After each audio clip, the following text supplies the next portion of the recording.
നേതാക്കൾ പറയിപ്പിച്ചു എന്ന് തന്നെയാണ് ഞാൻ കരുതുന്നത്. ഇപ്പോൾ അനിൽ ആന്റണിക്കെതിരെ ഗൗരവമുള്ള 3 ആരോപണങ്ങളാണ് ദല്ലാൽ നന്ദകുമാർ ഉന്നയിച്ചിരിക്കുന്നത്. ദല്ലാൽ നന്ദകുമാറിൻ്റെ ക്രെഡിബിലിറ്റിയെക്കുറിച്ചൊക്കെ നമുക്ക് സംശയങ്ങളുണ്ടെങ്കിലും ഒരു 6 മാസത്തിന് മുമ്പ് നമ്മൾ ദല്ലാൽ നന്ദകുമാറിനുമായി ബന്ധപ്പെട്ട് അദ്ദേഹം നടത്തിയൊരു വാർത്താ സമ്മേളനം വളരെ വിശദമായിട്ട് ചർച്ച ചെയ്തതാണ്. പിണറായി വിജയനെ കാണുകയും അതിനുശേഷമാണ് ഉമ്മൻചാണ്ടിക്കെതിരായിട്ട് സരിതയെ കൊണ്ട് പറയിപ്പിക്കുകയും ചെയ്തതെന്ന് പറഞ്ഞിട്ടൊരു ആരോപണം അദ്ദേഹം ഉയർത്തുകയും വളരെ ഗൗരവത്തോടെ മാധ്യമങ്ങളെല്ലാവരും ചർച്ച ചെയ്യും, മീറ്റ് ദി എഡിറ്റേഴ്സ് തന്നെ ചർച്ച ചെയ്യുകയും ചെയ്തതാണ്. അപ്പം ഇപ്പോൾ അനിൽ ആന്റണിക്കെതിരെ അദ്ദേഹം ചില ആരോപണങ്ങൾ ഉന്നയിക്കുമ്പോൾ അദ്ദേഹത്തിന് ക്രെഡിബിലിറ്റി ഇല്ല എന്ന് പറഞ്ഞ് മാറ്റി നിർത്താൻ കഴിയില്ല. മാത്രവുമല്ല, ഭാഗികമായ ഒരു ആരോപണം സ്ഥിരീകരിക്കപ്പെട്ടിട്ടുമുണ്ട്. അത് നേരത്തെ നികേഷ് സൂചിപ്പിച്ചതുപോലെ 25 ലക്ഷം രൂപ അനിൽ ആന്റണി CBIയുടെ കോൺസുലായിട്ട് ഒരാളെ അപ്പോയിൻറ്റ് ചെയ്തതിനു വേണ്ടി വാങ്ങിച്ചു എന്നാണ് പറയുന്നത്. ആ പൈസ വാങ്ങിച്ചു എന്ന്, അത് ഏത് പർപ്പസിൻ്റെ അടിസ്ഥാനത്തിൽ വാങ്ങിച്ചു എന്നറിയില്ല എങ്കിൽ കൂടി പൈസ വാങ്ങിച്ചിരുന്നു എന്ന് പിന്നെ PJ കുര്യൻ സ്ഥിരീകരിച്ചിരിക്കുന്ന സ്ഥിതിക്ക് ഭാഗികമായി ഈ ആരോപണത്തിൽ ഒരു വസ്തുതയുണ്ട് എന്ന് നമുക്ക് തോന്നാം. അത് അന്വേഷിക്കപ്പെടേണ്ടത് തന്നെയാണ്. അപ്പോൾ ആ കാര്യത്തിൽ ഒരു നിഷേധം പിന്നെ കൃത്യമായി അനിൽ ആന്റണി എവിടെയും പറഞ്ഞിട്ടുമില്ല.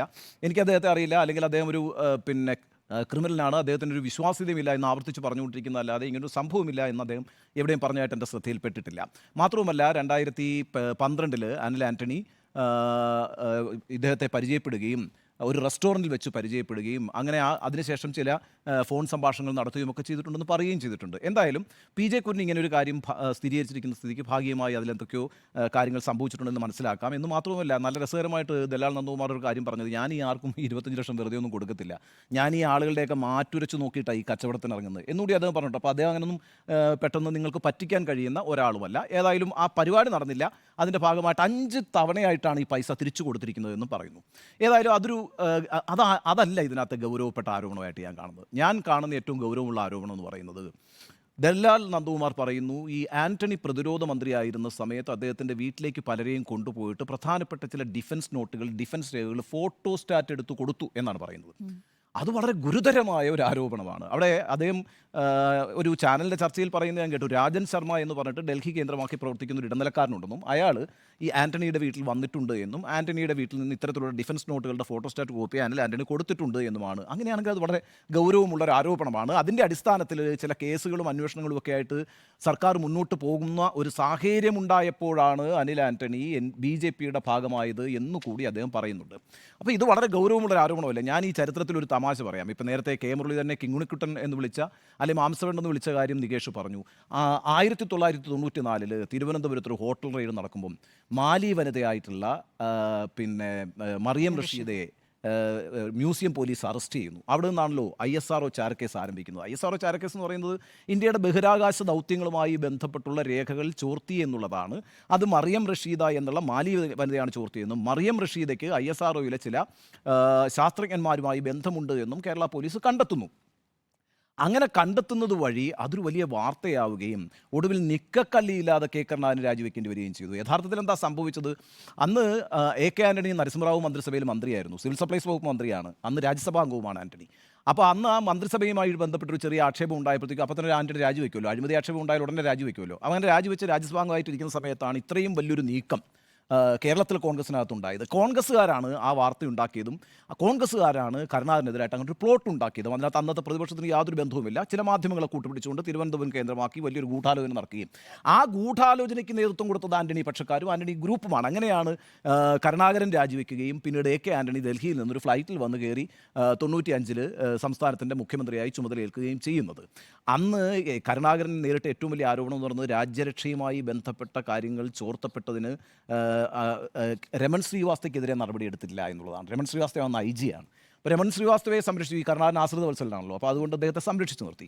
അങ്ങനെ അദ്ദേഹത്തിന് രാജിവെക്കേണ്ടി വന്നു. ഇന്ന് അതിനേക്കാളും വലിയൊരു ആരോപണമാണ്. യഥാർത്ഥത്തിൽ അതൊരു ബഹിരാകാശ ദൗത്യവുമായി ബന്ധപ്പെട്ട ചില കാര്യങ്ങളാണ്, അതിന് പ്രതിരോധവുമായും ബന്ധമുണ്ട് തീർച്ചയായിട്ടും. പക്ഷേ അന്ന് നരസിംഹറാവു ശക്തമായിട്ട് കരുണാകരനെതിരായിരുന്നു, കരുണാകരനെ മാറ്റണമെന്ന് ആഗ്രഹമുണ്ടായിരുന്നു. അപ്പോഴാണ് ഈ കാര്യങ്ങളെല്ലാം പുരോഗമിക്കുന്നത്. അത് പരമാവധി ആന്റണി ഗ്രൂപ്പ് ഉപയോഗിക്കുകയും കരുണാകരൻ അങ്ങനെ കേരള രാഷ്ട്രീയത്തിൽ നിന്ന് ഇല്ലാതായി, K. കരുണാകരൻ എന്ന് പറഞ്ഞ നേതാവ് ഇനിയില്ല.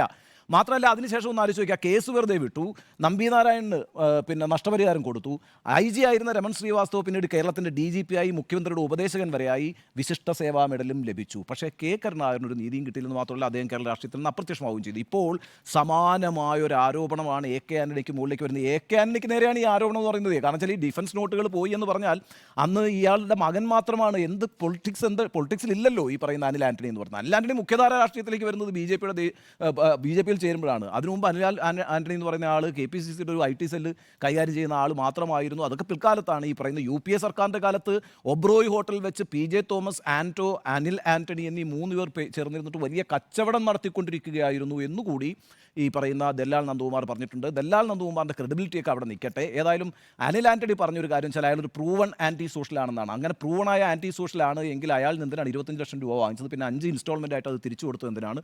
ആ കാര്യങ്ങളൊക്കെ വിശദമാക്കപ്പെടേണ്ടതുണ്ട്. ഇതിപ്പോൾ BJP ഉന്നയിക്കുമെന്ന് നമ്മൾ പ്രതീക്ഷിക്കുന്നില്ല, കോൺഗ്രസ് ഉന്നയിക്കുമെന്ന് പ്രതീക്ഷിക്കുന്നില്ല, ഇടതുപക്ഷവും കാര്യമായി ഇതിനെ ഇന്നിപ്പോൾ ചർച്ചയ്ക്ക് പോലും ആളുകളെ തരാൻ പാർട്ടികളൊന്നും സമ്മതിക്കുന്നുണ്ടായിരുന്നില്ല. അത് പ്രധാനമായിട്ടും ഈ ദല്ലാൽ നന്ദകുമാർ ഉന്നയിച്ചിരിക്കുന്ന ഒരു പ്രശ്നം എന്നുള്ള നിലയ്ക്കാണ്. പക്ഷേ ഇതൊരു ഗൗരവതരമായ ആക്ഷേപമാണ്. തെരഞ്ഞെടുപ്പ് കാലത്ത് എന്തിനാണ് ഇങ്ങനെ ഒരു ആക്ഷേപം ഉന്നയിച്ചതെന്ന് അല്പം മുമ്പ് പിന്നെ നന്ദകുമാർ ഒരു വിശദീകരണം നൽകിയിട്ടുണ്ട്. അത് നന്ദകുമാർ പറയുന്നത് AK ആന്റണിയെ വളരെ മോശമായിട്ട് അനിൽ ആന്റണി പറഞ്ഞു.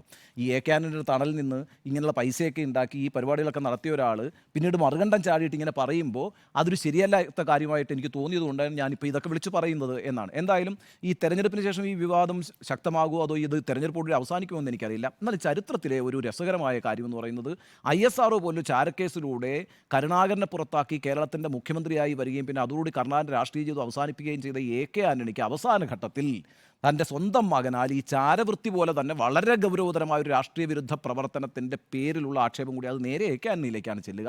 അത്തരമൊരു ആക്ഷേപം കൂടി കെട്ടിവെക്കുന്ന ഒരു സാഹചര്യം ഉണ്ടായിരിക്കുന്നു എന്നുണ്ട്.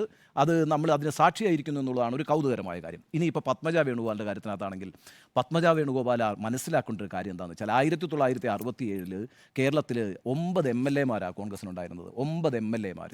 അന്ന് നിയമസഭാ കക്ഷി നേതാവായത് കെ കരുണാകരനാണ്. 1967 9 MLA-മാരായിരുന്ന കോൺഗ്രസ് പാർട്ടി 1970 കരുണാകരനാണ് അധികാരത്തിലെത്തിക്കുന്നത്. എങ്ങനെയാണ് അധികാരത്തിലെത്തിക്കുന്നത്?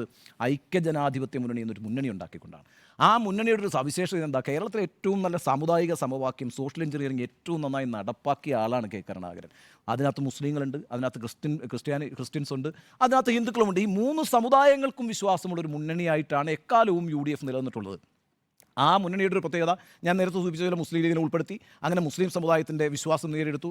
ക്രിസ്ത്യൻ സമുദായത്തിന് വിശ്വാസമുള്ള ക്രിസ്തീയ സഭകളുടെ പിന്തുണയുള്ള കേരള കോൺഗ്രസ് ആ മുന്നണിയുടെ ഭാഗമായി. പിന്നെ കരുണാകരൻ്റെ ഈ ഗുരുവായൂർ യാത്ര എന്ന് പറയുന്നത് ഒരു ചെറിയ പരിപാടിയൊന്നുമല്ല കേട്ടോ. അതൊരു വലിയ രാഷ്ട്രീയ ദൗത്യം കൂടിയായിരുന്നു. കെ കരുണാകരൻ എല്ലാ മലയാള മാസം 1-ാം തീയതിയും ഗുരുവായൂർ അമ്പലത്തിലേക്ക് പോകുന്നു എന്ന് പറയുന്നത് കരുണാകരൻ്റെ കൃഷ്ണഭക്തിയിലൂടെ ഹിന്ദു സമുദായത്തെ കരുണാകരൻ ഈ കോൺഗ്രസുമായി ചേർത്ത് നിർത്തിയിട്ടുണ്ട്. അങ്ങനെ ഒരു രാഷ്ട്രീയ പ്രവൃത്തി കൂടി അതിനകത്തുണ്ട് എന്നുള്ളത് മനസ്സിലാക്കണം. ആ രീതിയിൽ ഒരു നല്ല മതേതരമായ അഥവാ മതസൗഹാർദ്ദമായ ഒരു മുന്നണി രൂപപ്പെടുത്തി ആ മുന്നണിയെ മുന്നോട്ട് കൊണ്ടുപോവുകയും കേരളത്തിൻ്റെ മതസൗഹാർദ്ദത്തിന് വലിയ കോൺട്രിബ്യൂഷൻ നടത്തുകയും ചെയ്തിട്ടുള്ള ഒരാളുടെ എന്താ പറയുക സ്മൃതി മന്ദിരത്തിനടുത്ത് വെച്ചിട്ടാണ് രാജ്യത്തെ വിഭജിക്കാൻ നിൽക്കുന്ന രാഷ്ട്രീയം പറയുന്ന ഒരു പ്രസ്ഥാനത്തിലേക്ക് ആളുകളെ പത്മജ കൈപിടിച്ച് കൊണ്ടുപോയത്. അത് കോൺഗ്രസിൽ നിന്ന് കൊണ്ടുപോയെന്ന് പറയുമ്പോൾ യഥാർത്ഥത്തിൽ കെ കരുണാകരൻ എന്ത് രാഷ്ട്രീയ ദൗത്യമാണോ കേരളത്തിൽ നിർവഹിച്ചത് അതിന് നേർ വിപരീതമായൊരു പ്രവൃത്തിയാണ് പത്മജ വേണുഗോപാൽ ചെയ്തിരിക്കുന്നത്. ഞാൻ അവസാനിപ്പിക്കുകയാണ്.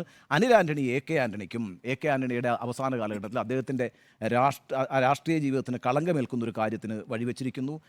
പത്മജ വേണുഗോപാൽ എന്താണോ കെ കരുണാകരൻ പ്രതിദാനം ചെയ്ത രാഷ്ട്രീയം ആ രാഷ്ട്രീയത്തിന് ഘടകവിരുദ്ധമായൊരു പ്രവൃത്തിയിൽ ഏർപ്പെട്ടിരിക്കുകയും ചെയ്തിരിക്കുന്നു. ആ അർത്ഥത്തിൽ ഈ 2 മക്കളും അച്ഛന്മാരെ പറയിപ്പിച്ചിരിക്കുന്നു.